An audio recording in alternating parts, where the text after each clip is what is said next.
നമസ്കാരം. സ്വാതന്ത്ര്യദിനാഘോഷങ്ങളുടെ ഭാഗമായി സംസ്ഥാന വനിതാ ശിശു വികസന വകുപ്പിൻ്റെ നേതൃത്വത്തിൽ research safe women safe Kerala വനിതാ കൂട്ടായ്മ നാളെ രാത്രി 9:30 മണി മുതൽ തിരുവനന്തപുരം നഗരത്തിൽ സംഘടിപ്പിക്കുകയാണ്. യൂണിവേഴ്സിറ്റി കോളേജ് ജംഗ്ഷൻ മുതൽ ആയുർവേദ കോളേജ് ജംഗ്ഷൻ വരെയാണ് ഈ പരിപാടി സംഘടിപ്പിക്കുന്നത്. അതിൻ്റെ ഉദ്ഘാടനം മുഖ്യമന്ത്രി ശ്രീ വി.ഡി. സതീശൻ അവർ നിർവഹിക്കും. റിസർച്ച് എന്ന് പറഞ്ഞാൽ പുനരുദ്ധാനം അല്ലെങ്കിൽ പുതുജീവൻ എന്ന ആശയമാണ് പ്രതിനിധീകരിക്കുന്നത്. ഭയത്തിൻ്റെ അതിർവരമ്പുകൾ മറികടന്ന് സ്വന്തം ഇടം ഏറ്റെടുത്ത് മുന്നോട്ട് വരുന്ന സ്ത്രീ ശക്തിയെ സൂചിപ്പിച്ചുകൊണ്ടാണ് ഇത്തരത്തിലൊരു പരിപാടി സംഘടിപ്പിക്കുന്നത്. പകൽ മാത്രമല്ല, രാത്രിയിലും സ്ത്രീകൾക്ക് സ്വാതന്ത്ര്യത്തോടെ മുന്നോട്ട് പോകേണ്ടത് ആണ് എന്ന കാര്യം ഒന്നുകൂടി ഓർമ്മിപ്പിക്കുകയാണ്. സ്ത്രീ സാക്ഷരതയിലും സ്ത്രീ വിദ്യാഭ്യാസത്തിലും തൊഴിൽ പങ്കാളിത്തത്തിലും എല്ലാം മുന്നിൽ നിൽക്കുന്ന സംസ്ഥാനമാണ് കേരളം. രാത്രി ഷിഫ്റ്റുകളിൽ ജോലി ചെയ്യുന്നവർ, പഠനത്തിനും ചികിത്സയ്ക്കും യാത്ര ചെയ്യുന്ന ആയിരക്കണക്കിന് സ്ത്രീകൾ, അങ്ങനെ രാത്രികളിലും സ്ത്രീകൾ മുന്നോട്ട് വരേണ്ടത്. അപ്പോൾ സ്വാതന്ത്ര്യം കിട്ടി ഇത്രയും നാളായിട്ടും രാത്രിയും പകലും സ്ത്രീയും പുരുഷനും എന്ന അത്തരത്തിലുള്ള വ്യത്യാസങ്ങൾ എല്ലായിടത്തും ഇല്ലെങ്കിലും ചിലയിടത്തൊക്കെ നിലനിൽക്കുന്നുണ്ട്. ആ പശ്ചാത്തലത്തിലാണ് പൊതു ഇടങ്ങൾ സ്ത്രീകളുടേത് കൂടിയാണ് എന്ന സാമൂഹ്യ ബോധം സൃഷ്ടിക്കുകയും സ്ത്രീ സുരക്ഷയും സ്ത്രീകളുടെ സഞ്ചാര സ്വാതന്ത്ര്യം ഉറപ്പാക്കുകയും തുടങ്ങുക എന്നുള്ളതാണ് ഈ പരിപാടിയുടെ പ്രധാന ലക്ഷ്യം.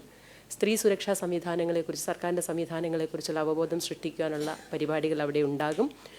സ്വയരക്ഷ, ആരോഗ്യം, കായികക്ഷമത എന്നിവ പ്രോത്സാഹിപ്പിക്കൽ, വനിതാ സംരംഭകർക്ക് അവരുടെ സംരംഭങ്ങൾ വിപണനാവസരം, അതുപോലെ വിവിധ വകുപ്പുകളുടെയും സംഘടനകളുടെയും കൂട്ടായ്മകളിലൂടെ സ്ത്രീ സൗഹൃദ നഗരമെന്ന ആശയം മുന്നോട്ട് വയ്ക്കൽ എന്നിവയും ഈ പരിപാടിയുടെ ലക്ഷ്യങ്ങളിലുണ്ട്. വനിതാ ബുള്ളറ്റ് റൈഡേഴ്സ് അവരുടെ റാലിയോട് കൂടിയാണ് പരിപാടി ആരംഭിക്കുന്നത്. അതോടൊപ്പം ഷീറ്റ് സൈക്ലിംഗ് കൂട്ടായ്മയിലെ വനിതകളുടെ സൈക്ലിംഗ് റാലിയുണ്ട്.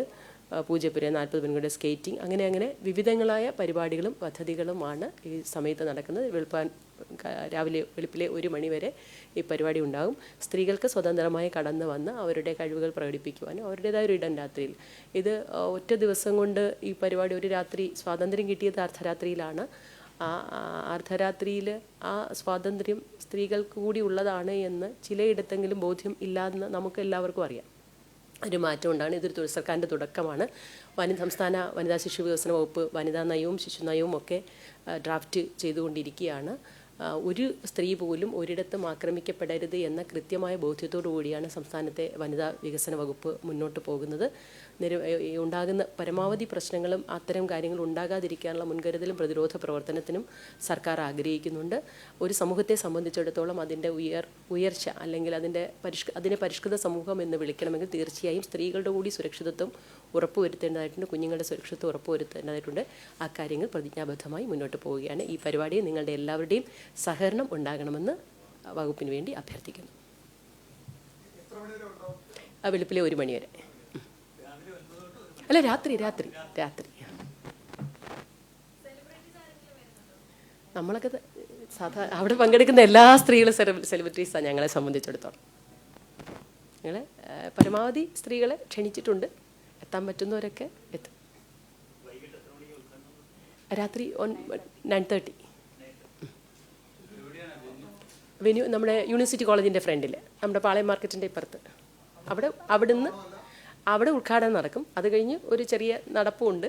അതുപോലെ ബുള്ളറ്റ് റൈഡിങ്ങും സൈക്ലിങ്ങും അങ്ങനെ എല്ലാം, കളരിപ്പയറ്റ് ഉൾപ്പെടെ എല്ലാം വിവിധ ഇടങ്ങളിലായി സ്റ്റാളുകളുണ്ട്. അതുപോലെ പല പല കോർണേഴ്സായിട്ട് നമ്മളിങ്ങനെ യൂണിവേഴ്സിറ്റി കോളേജ് തൊട്ട് ആയുർവേദ കോളേജ് വരെ, നമ്മുടെ MG റോഡ്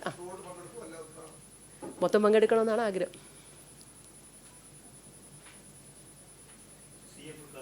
അതെ.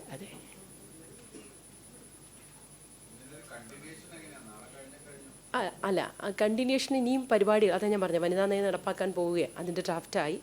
ഓണം കഴിഞ്ഞാൽ ഉടനെ ഞങ്ങൾ ആ പരിപാടി നയം പ്രഖ്യാപിച്ചുകൊണ്ട് മുന്നോട്ട് പോകും. അതിലേറ്റവും രാത്രിയെന്ന് നമ്മൾ സ്വാതന്ത്ര്യം കിട്ടിയത് എല്ലാവർക്കും കിട്ടിയ സ്വാതന്ത്ര്യമാണ്. ചിലയിടത്തേക്ക് ഇപ്പം ഡൽഹി പീഡന കേസ് നടന്നു. പ്രതി ഉൾപ്പെടെ സമൂഹത്തിൽ പലരും ചോദിക്കുന്ന ചോദ്യം എന്താ, ആ കുട്ടി എന്തിന് 9 മണിക്ക് ശേഷം പോയി എന്നാണ്. ആ ചോദ്യം പലയിടത്തുനിന്നും പല കോണിൽ നിന്ന് ഇപ്പോഴും നമ്മൾ കേട്ടുകൊണ്ടിരിക്കുക. സ്ത്രീ പ്രത്യേകിച്ച് ഇന്നത്തെ കാലത്ത്, എല്ലാ കാലത്തും അത് തന്നെയാണ്. സ്ത്രീകൾ ജോലിക്കായി, മാധ്യമപ്രവർത്തകർ, ആരോഗ്യ പ്രവർത്തകർ, സമൂഹത്തിന് ഇപ്പോൾ ഞാൻ അടക്കമുള്ള കേരളത്തിലെ സാധാരണക്കാരായ സ്ത്രീകൾ രാത്രിയെന്നില്ലാതെ പകലെന്നില്ലാതെ യാത്ര ചെയ്യുകയും തൊഴിലിലും മറ്റ് കാര്യങ്ങളിലും ഇടപെടേണ്ടവരാണ്. അവിടെ സ്ത്രീ എന്നതിൽ മാറ്റി നിർത്തപ്പെടാൻ പറ്റുന്നില്ല. ഒരുപാട് സ്ത്രീകൾ സങ്കടങ്ങൾ ഇതുമായി, നിങ്ങൾക്കൊക്കെ മാധ്യമപ്രവർത്തകർക്കാണ് കൂടുതൽ അറിയാവുന്നത്. അപ്പോൾ അത്തരം ഒരു സാമൂഹ്യ ചിന്താഗതി മാറ്റിയെടുക്കുക എന്ന ചരിത്രപരമായ അല്ലെങ്കിൽ കാലഘട്ടത്തിൻ്റെ ഉത്തരവാദിത്തമാണ് നമുക്കുള്ളത്. അത് നിർവഹിക്കാനൊരു തുടക്കം മാത്രമാണിത്.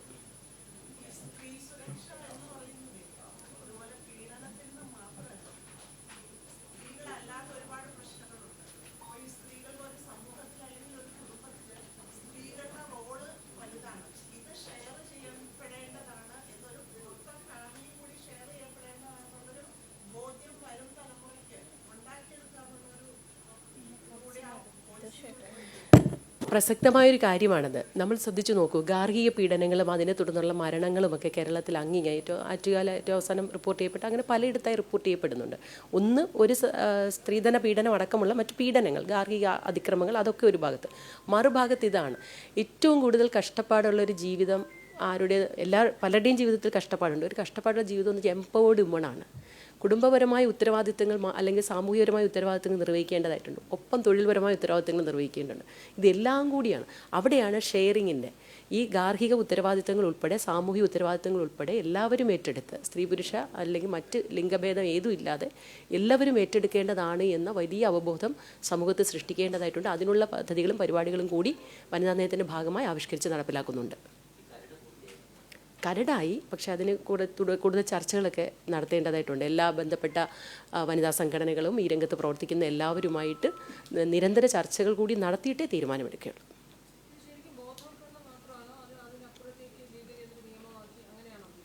അതെ, വനിതാ നയം ഒരു നയമായിട്ട്, സർക്കാരിൻ്റെ നയമായിട്ട് പ്രഖ്യാപിക്കും.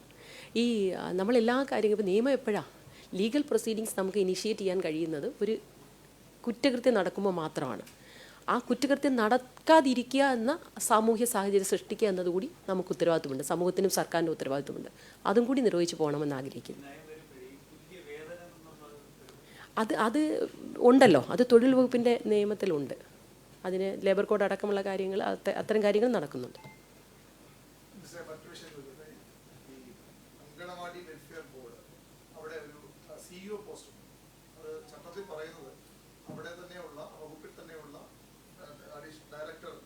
ഡയറക്ടർ ഓഫ് ഹൗസിംഗ് പ്രയാത്ത ഉദ്യോഗസ്ഥൻ അല്ലെങ്കിൽ ഗവൺമെന്റ് സർവീസിൽ നിന്ന് ഡെപ്യൂട്ടേഷനിലേക്കുള്ളത്. പക്ഷേ ഇപ്പോൾ ഒരു നീക്കം നടക്കുന്നത്, ശിശു വികസന വകുപ്പ് ഡയറക്ടർ സർക്കാരിലേക്ക് സ്പെഷ്യൽ സെക്രട്ടറി കത്ത് നൽകിയത് വിരമിച്ച ഒരു ഉദ്യോഗസ്ഥനെ, മലപ്പുറത്തെ ഓഫീസറായ ഉദ്യോഗസ്ഥനെ നിയമിക്കാൻ ആവശ്യപ്പെട്ടുകൊണ്ട് അതിന് NOC ചോദിച്ചുകൊണ്ട് കത്ത് സർക്കാർ നൽകിയിരുന്നത്. കോൺഗ്രസിന്റെ സംഘടനാ നേതാവാണ്.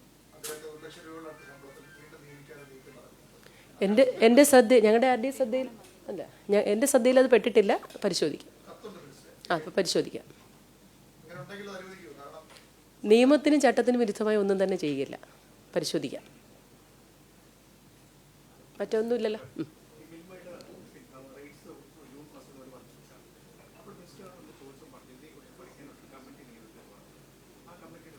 കമ്മിറ്റിയുടെ റിപ്പോർട്ട് കിട്ടിയിട്ടുണ്ട്.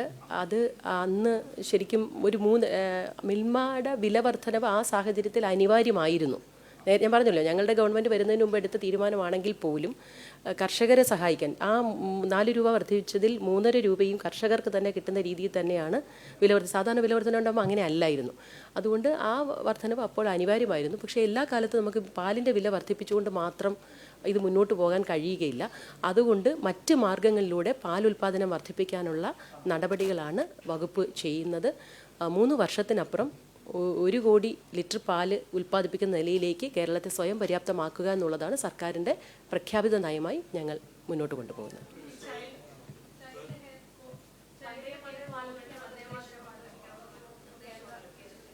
അതിനെക്കുറിച്ചൊക്കെ മുഖ്യമന്ത്രി പത്രസമ്മേളനത്തിൽ പറഞ്ഞു കാണുമെന്നാണ് ഞാൻ വിശ്വസിക്കുന്നത്. അത് മുഖ്യമന്ത്രി വിശദീകരിക്കും.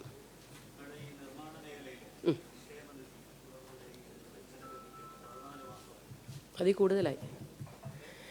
കൂടുതലായി കഴിഞ്ഞ ഗവൺമെൻറ് വലിയൊരു വീഴ്ചയാണ് അതിൽ വരുത്തിയിട്ടുള്ളത്. അതെ, വലിയൊരു വീഴ്ചയാണ്. ഞങ്ങളുടെ ഗവൺമെൻറ് അതെല്ലാം പരിഹരിക്കാനുള്ള ശ്രമത്തിലാണ്. എല്ലാം കൂടി ഒറ്റയടിക്ക് പരിഹരിക്കാൻ കഴിയില്ല എന്ന് നിങ്ങൾ ഓണക്കാലത്ത് ഒരു സമാശ്വാസമായി തീർച്ചയായും അവരെ സഹായിക്കും. അതിനുള്ള നടപടികൾ നടക്കുന്നുണ്ട്.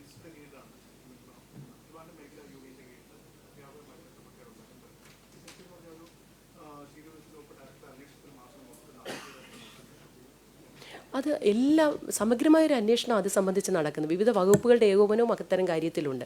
ഞങ്ങളുടെ വകുപ്പിനെ സംബന്ധിച്ചിടത്തോളം ഞങ്ങൾ 3 പേരെ ചുമതലപ്പെടുത്തി ഈച്ച് ആൻഡ് എവറി ഡോക്യുമെൻറ്റ്സ് ചെറുതും വലുതുമായ എല്ലാ രേഖകളും പരിശോധിച്ച് കൃത്യമായ റിപ്പോർട്ട് തയ്യാറാക്കാൻ ചുമതലപ്പെടുത്തിയിട്ടുണ്ട്.